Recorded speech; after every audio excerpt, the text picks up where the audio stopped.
Welcome, you have reached review time with Imperial, and today's review will be BMF Season 1, Episode 8, the season finale.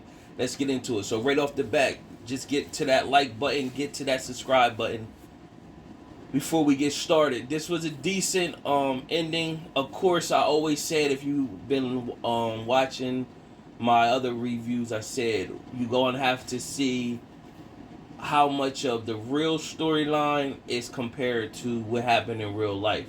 So this last episode, you had the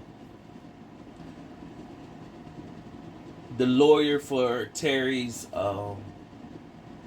case with the hospital. They found a person that was doing they were able to do a deposition, basically get their statement that say the doctor had alcohol on his breath, and the hospital came back and offered them $230,000. That's a far more than the $25,000 they originally offered, and they will walk away with $150,000. However, Terry's not 18 yet, so he will have to wait until he turned 18 to get the money. And Terry's dad pretty much took him out somewhere to show that a family who owns like a car limousine business, and pretty much saying that they can have something to pass down to their families. Now, if you dig deeper into the BMF series, you do know they eventually do get into the car business where they rent out exotic cars and stuff like that. So maybe this is where the seed was planted for that. Terry said he needs some time to think about it. His girl, Wanda, she wants to go with her family in Pennsylvania because Terry can't make up his mind. Meanwhile, Meech and them, they're making moves in the city and trying to expand or whatever. However, they need more work. So they go to Terry's Connect L. Now, you know L only wants to do business with Meech. With Terry. And so Meech was like, yo, bring me with you. And so when Meech, he comes in, his energy, he automatically is grabbing artifacts and boxes, and L pretty much, she don't care for me. So she comes to tell him that artifacts is worth $250,000. If you're not willing to pay for it, you need to get off my merchandise, and basically what you doing here.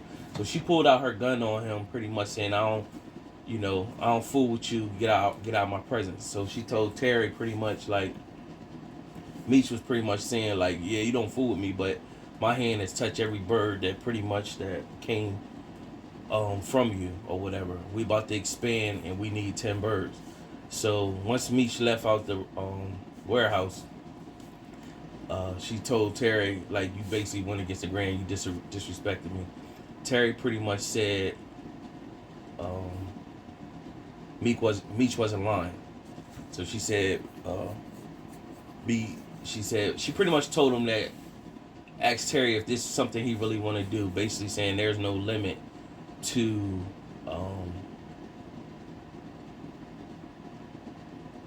where this can go. And I think she was building, because Terry's baby mom left, said she was going to Pennsylvania with his child.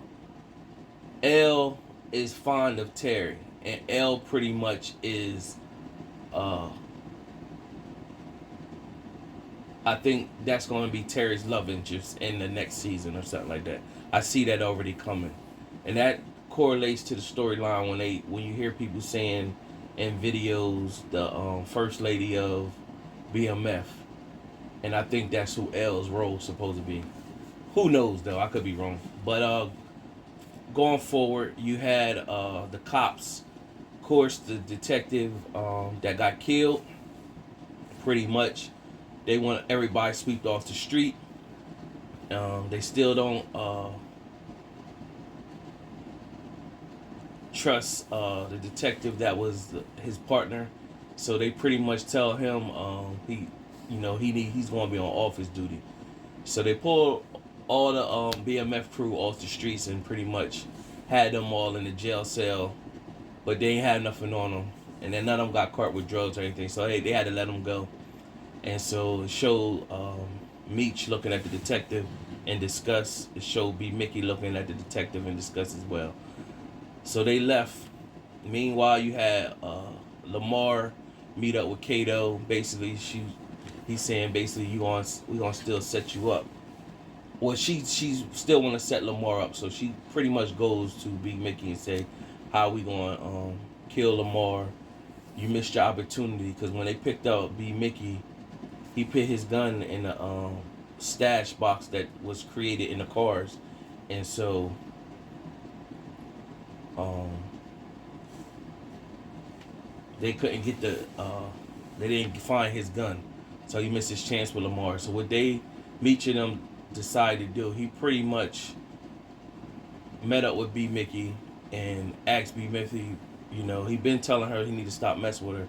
So Meech was like, "Yo, you think she trustworthy?" He's like, B Mickey was like, "Yeah, she's straight." And he was like, "What about is she straight for my life? Is she straight for Terry life? Is she straight for the crew life?"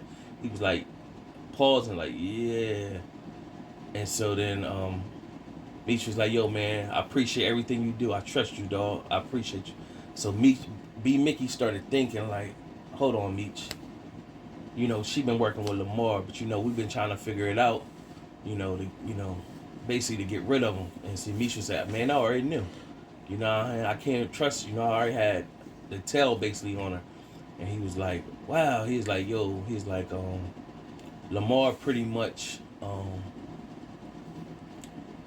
he might be crazy, but he ain't stupid. He was seeing that coming a mile away." And so Meech was pretty much like, "Well, we got to give him what he wants." So of course, where she told Meech was going to be when Lamar shows up there, now he's wounded. Was two cameos in here. You had Darnell Rollins. He played as the mortuary guy who fixed up Lamar, and then you had DC Young Fly played as a goon. So salute to him that he got an opportunity. And from there, when Lamar came and seen that it was a setup, Kato was supposed to meet with him somewhere for drinks. Now in Kato's mind, she's thinking that B Mickey said he would page her when it was done. So when Lamar shows up, she's kind of like, "Oh snap!" So he pulls the gun on her, pretty much like, "Take a walk. I'll kill you in front of all these people." So when she gets outside, he got a gun to Kato. Meech show up with a gun, and so he pulled a gun on Kato, pretty much like, "Yo, I kill her right here." And then B Mickey came out with another gun, and so Lamar was pretty much like, and "I told y'all I'd kill her." Meech was like, "I don't care about that rap, bro." You know what I'm saying? And so then that's when they hit Lamar. Oh, they was willing to sacrifice you to that's willing to sacrifice you to get to me. And so Meech shot Lamar in the stomach. And then Lamar was, trying to catch his breath. And so Misha said, I just want to sit here and watch you bleed out. Now, this is in front of everybody at the location. And you already know at this moment, Lamar is going to be still alive. He shot him in the stomach. He should have finished him off. But the Lamar character has been so good this season, they're going to bring him back. So he didn't kill Lamar. But anybody that's paying attention, they be like, nah, he was gasping for air. Nah, he shot him, but he didn't. Lamar's not dead. Meanwhile, Kato runs off, and then B Mickey finds her, and so he got the gun pointed at B Mickey. He got the gun pointed at Kato, and she was like, "I love you," and he was like, "I love you too." So he shot her in her chest first, and then he stood over top of her and shot her in the head. So he killed Kato and shit. So I didn't see that coming because the real female in real life. So this is where the storylines, and they switch it up for the show. The real female in the real life, she's still alive. That Kato was supposed to be, she's still alive. So they switched that storyline up, and they never said whether she was a real snitch or whatever with the group or whatever. So they switched that storyline up. So they ran off. and they end up at Meech's crib with the mom, and they having a drink. And B Mickey's like, man, I killed my baby for you, and he like, man, you did it for the family. She would have broke your heart either way later on down the line. So B Mickey is salty. Of course, he in his feelings. He said, well, you may was just rip the Band-Aid off and, you know, just deal with the pain. So from there, Meech's mom came down the steps, and she pretty much was disgusted with Meech. And he was like, yo, I'm still your firstborn. She was like, well, you broke that, you know, seal a long time ago. And she just looking at Meech in disgust. And told B Mickey he need to chill because he'd been drinking. So on B Mickey way from leaving there, he sees he's speeding, he's visioning, he killed Kato, and all the times he's seen her, he loved her, pressing for her, and the detective pulled up on him. So when he pulled up on him, locked him up. He's like, man, what you locking me up for? So he's interrogating him in the room, and pretty much he told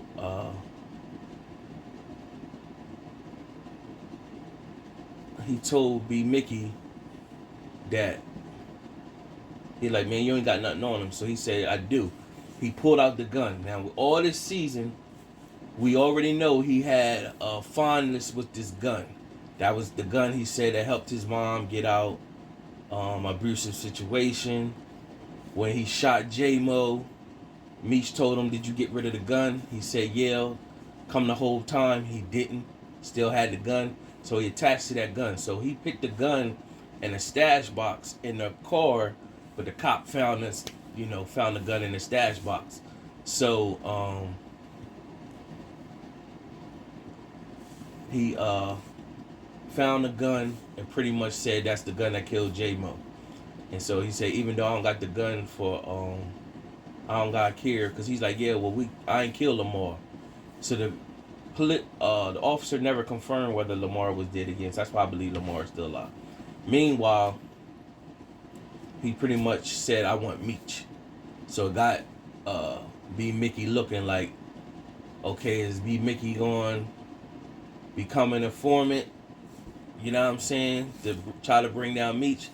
Or what's going to happen with that situation? Because that is the gun that killed J-Mo or whatever. Or is he going to stand tall? So I think B Mickey going to stand tall because the B Mickey in real life was real close with Meech and him the whole time.